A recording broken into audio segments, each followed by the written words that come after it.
After the success of the original two Ghostbusters films, a third one was on the horizon. Yes, that's right. Back in the late 90s, a third Ghostbusters film was going to be in the works.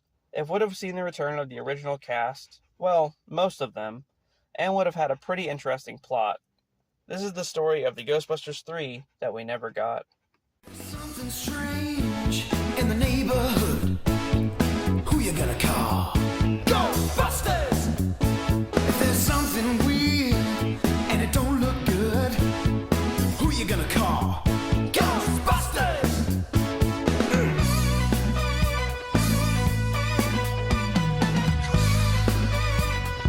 I ain't afraid of no ghosts.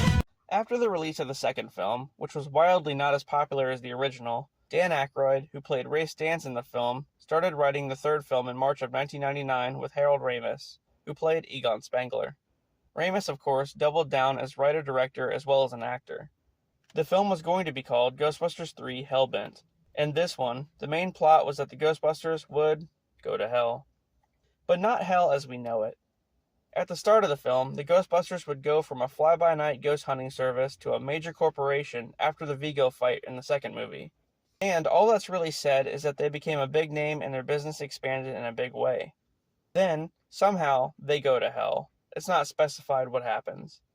But this version of hell was in a parallel universe in a different version of Manhattan, called Manhattan, where all the worst qualities of the city would be extremely amplified.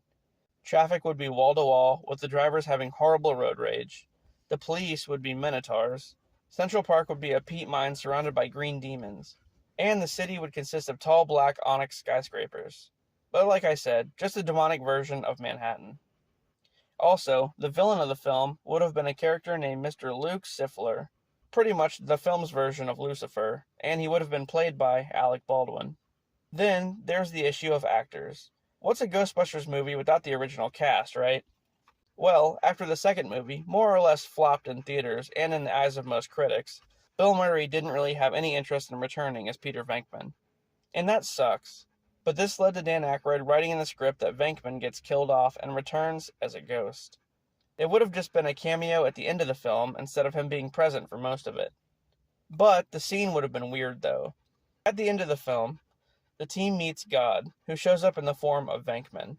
So in a way, yeah, Bill Murray would have played God. God would have showed up to help the Ghostbusters stop Lucifer from turning the real Manhattan into a dumping ground for ghosts. So far, this sounds pretty awesome. But, with Murray not on board, Aykroyd started looking elsewhere for cast and decided to make this one a passing of the torch film for a new team. Actors like Chris Farley, Chris Rock, and Ben Stiller were all considered for new Ghostbusters. So I guess, things seemed like they were going to work out.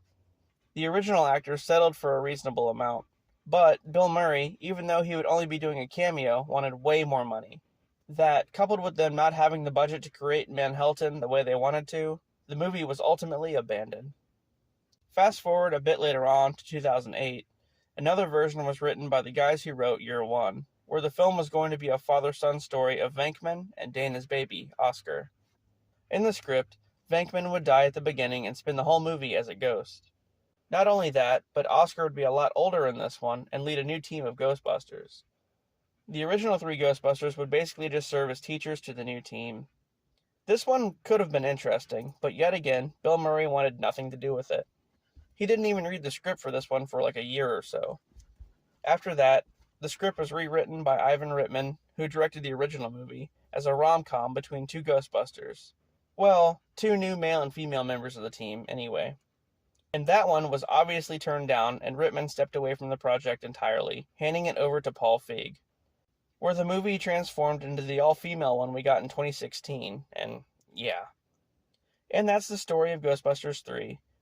It would have been really badass, but unfortunately, due to Bill Murray and a lot of other things, we never got to see it.